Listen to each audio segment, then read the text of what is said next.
तरह से मारपीट किया गया है, उनके दाढ़ी को पकड़ के, उनके जो पीछे से मारा गया है, जिस स्थान पर मारा गया है, ये तो हैवानियत है। कि जो मौलाना है फिरोज साहब, ये अपने ससुराल से सोनई से लौट रहे थे। इनको जब रोका गया तो ये अपनी गाड़ी रोके, ऐसा नहीं है कि गाड़ी नहीं रोके, और गाड़ी रोके। अब गाड़ी जहाँ 4-5 गाड़ी पहले से थी, उस गाड़ी में भीड़ में थोड़ा सा साइड करके ये गाड़ी लगाए। अब गाड़ी लगाते ही इन पर लाठी बरसा दिया। ये वहाँ पर भी उसको पीटा, और पीटने के बाद उसका गाड़ी जब्त किए। गाड़ी जब्त करके थाना पर लाए। थाना पर लाने के बाद ये थाना में भी उसके साथ बहुत ज़्यादा मारपीट। उस दिन 3-4 बार कहा कि भैया ये अच्छे आदमी हैं, आप इनके साथ मारपीट नहीं कीजिए। अरे बहुत होता तो क्या होता, गाड़ी का उनके पास कागजात नहीं रहा होगा, या हो सकता है इंश्योरेंस फेल होगा, या प्रदूषण नहीं होगा, हेलमेट भी ऊपर नहीं हुए थे, तो आप चालान कर। तेजस्वी जी भी आ रहे हैं, और यहाँ भी हम लोग तो आप लोगों के माध्यम से आह्वान करते हैं, हम अपने बेनीपट्टी के सभी दलों के लोगों से, और जो बुद्धिजीवी वर्ग है उन लोगों से भी, कि अगर हम लोग नहीं जगेंगे तो सिर्फ शराब के नाम पर जो उगाही का पुलिस का कार्यक्रम चल रहा है वो इतना बेतहाशा हो जाएगा कि एक तरफ अपराधी भी बेलगाम रहेगा, और जो आम आवाम है वो पुलिस से तरफ क्राइम हो रहा है क्षेत्र में, उसके प्रति पुलिस सजग नहीं है। और सिर्फ शराब के नाम पर और लोगों को परेशान करना, वाहन चेकिंग के नाम पर, और इससे तो यही परिलक्षित होता है कि ये लोग उगाही के लिए ये काम कर रहे हैं।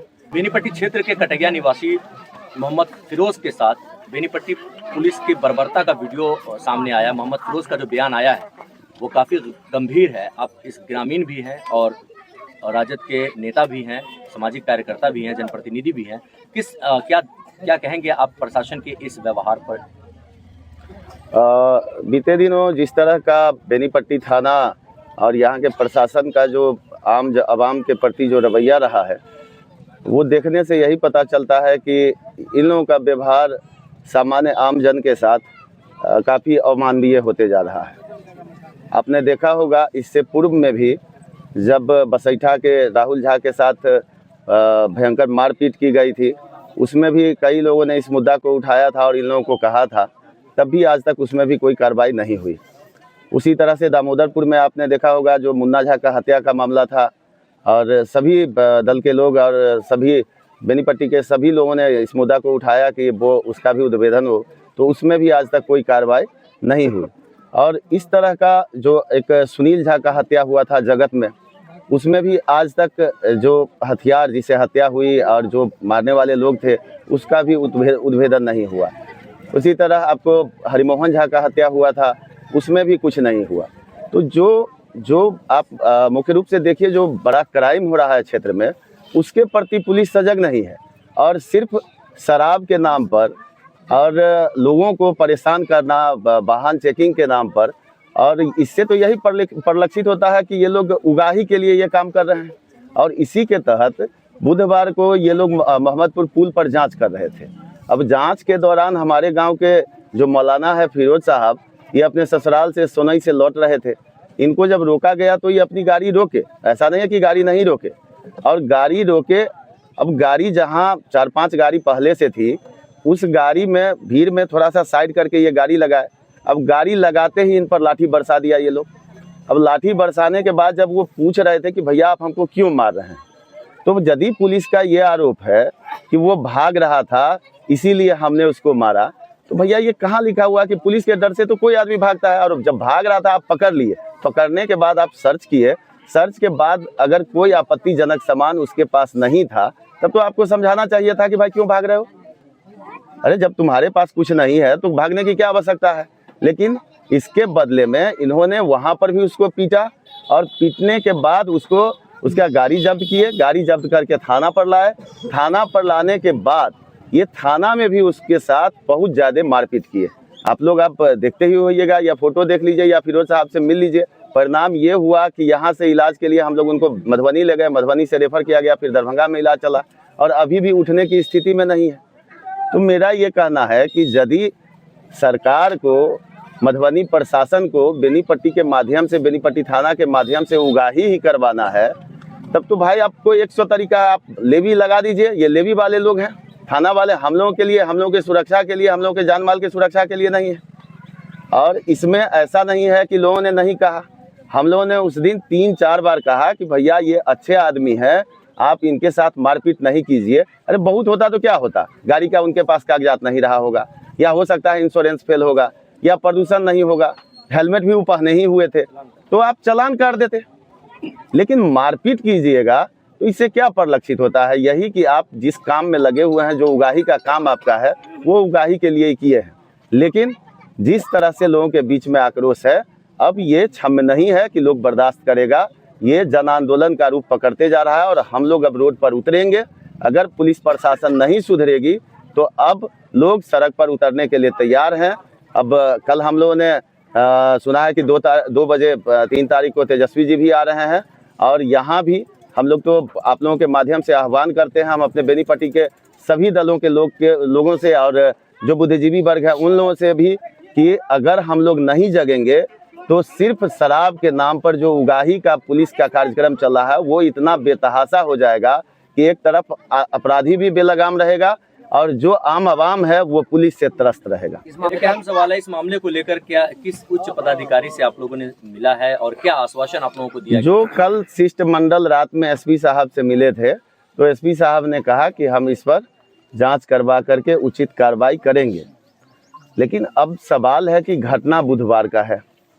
अब कोई अगर 10 आदमी हमेशा, मान लीजिए आज फिरोज साहब के साथ हुई इस तरह की वारदात हुई है, तो आपको शिष्टमंडल जाकर के बता रहा है और तब आप आश्वासन देते हैं कि हम कार्रवाई करेंगे, तो इसका तो यही मतलब है कि अगर कोई कहेगा तभी होगा। ये लोग बेलगाम हैं। एसपी साहब के यदि ये अधीन है तो इन पर तो बुधवार की घटना है, तो अभी तक तो कार्रवाई हो जानी चाहिए थी। अगर आप लोगों के माध्यम से सोशल मीडिया में भी और मेन स्ट्रीम मीडिया में भी ये न्यूज़ तो काफ़ी पहले से चल रहा था, और जिस तरह से मारपीट किया गया है, उनके दाढ़ी को पकड़ के, उनके जो पीछे से मारा गया है, जिस स्थान पर मारा गया है, ये तो हैवानियत है। तो वो देख करके भी अगर कार्रवाई होना था तो काफ़ी पहले हो जाना चाहिए था। इसमें धर्म विशेष का रूप दे करके उसके साथ बदतमीजी भी की गई, अभद्र भाषा का भी इस्तेमाल किया गया। किस नज़रिए से देखते हैं प्रशासन के? अब अभी स्थिति तो आप लोगों ने भी देखा होगा कि ये लोग अपने आका को खुश करने के लिए तो धर्म के नाम पर भी टारगेट आम आवाम को कर रहे हैं, अपने आका को खुश करने के लिए जाति के नाम पर भी टारगेट कर रहे हैं। तो ये तो इन लोगों का काम ही है कि इनके आका खुश रहें कि हमारे पुलिस ने हम लोगों के लिए धर्म के नाम पर किसी को प्रताड़ित किया। तो ये तो सोच रहे हैं कि हम तो अपने आका के लिए ये काम कर रहे हैं, तो ये तो करेंगे ही। लेकिन अब सवाल है कि जो प्रशासन के लोग हैं उनको तो संज्ञान लेना चाहिए। अभी भी तो लोगों को उन पर विश्वास है, ऐसा थोड़े है कि हम लोगों का विश्वास नहीं। उनका दाढ़ी पकड़ के हिलाया गया है। अब आप कहिए कि जिस व्यक्ति, जो फिरोज साहब को जिस समय मारा गया, उस समय वो जो एक इमाम का ड्रेस होता है, चोंगा भी पहने हुए थे। तो यदि कोई हमारे मंदिर का पुजारी, मस्जिद का इमाम, अगर वो अपने वेशभूषा में भी रहेगा तो भले ही वो कितनों बड़े क्राइम में भी हो, तब भी उस लिहाज से भी जो व्यवहार का तरीका है वो होना चाहिए था। लेकिन ये पुलिस इतना अमानवीय है कि उसका और उल्टा रिएक्शन करके उनके साथ धर्म सूचक और जाति सूचक व्यवहार किया। इसे तो यही परिलक्षित होता है ना कि वो जिस ड्रेस में थे तो और ज्यादा इनके साथ ये कर। जिस समय उनको पुलिस पकड़े हुई थी तो उस समय आप क्या किए थे? जिस समय पुलिस पकड़े हुए थी उस समय हमारे गांव के कुछ लोगों ने फ़ोन किया कि प्रमुख जी आप थोड़ा सा इनके लिए फ़ोन कीजिए कि गाड़ी चेकिंग के दौरान इनको पकड़ लिया गया है, इनके साथ मारपीट की गई है।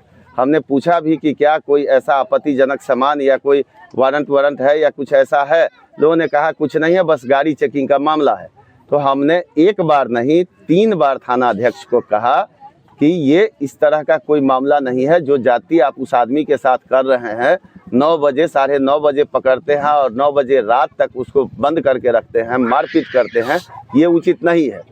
लेकिन अब सवाल है कि आप अपनी बात को रखिएगा, अब कितनों सही बात को कहिए। ठीक है, उनको अगर कोई जनप्रतिनिधि कहता है तो जांच परख करके उनको उस पर कार्रवाई तत्काल करना चाहिए था। लेकिन जब तक वो अपने आका को नहीं खुश कर लिए तब तक टॉर्चर किए।